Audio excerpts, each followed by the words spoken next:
કૃષિ પ્રેરણા પ્રવાસ અંગે તાલીમ યોજાઈ। આત્મા પ્રોજેક્ટ ભાવનગર દ્વારા જેસર તાલુકાના જૂના પાદર ગામના માતૃભૂમિ પ્રાકૃતિક ફાર્મ ખાતે ભાવનગર જિલ્લાના ગારિયાધાર, પાલીતાણા, મહુવા, તળાજા અને જેસર તાલુકાના પ્રાકૃતિક કૃષિ મોડેલ ફાર્મ ખાતે પ્રેરણા પ્રવાસ અને તાલીમ યોજાઈ હતી, જેમાં બહોળી સંખ્યામાં ખેડૂત ભાઈઓ અને બહેનોએ પ્રાકૃતિક ખેતીની પ્રેરણા મેળવી હતી, જેમાં ખાસ કરીને શ્રી અજીતસિંહ ગોહિલ દ્વારા પ્રાકૃતિક ખેતીના આયામો અને 5 સ્તરીય બાગાયત મોડેલ ઉપરાંત શાકભાજી પાકોના મિશ્ર પાક મોડેલની વિસ્તૃત માહિતી આપવામાં આવી હતી।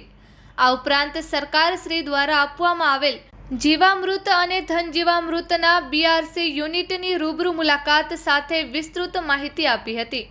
આત્મા પ્રોજેક્ટના જે તે તાલુકાના block technology manager, assistant technology manager અને પ્રાકૃતિક કૃષિ વિકાસ બોર્ડના કર્મચારીઓ ઉપસ્થિત રહી ખેડૂતોને પ્રાકૃતિક ફાર્મ વિઝિટ કરાવી હતી। Report by Ejaz Shaikh, Bhavnagar.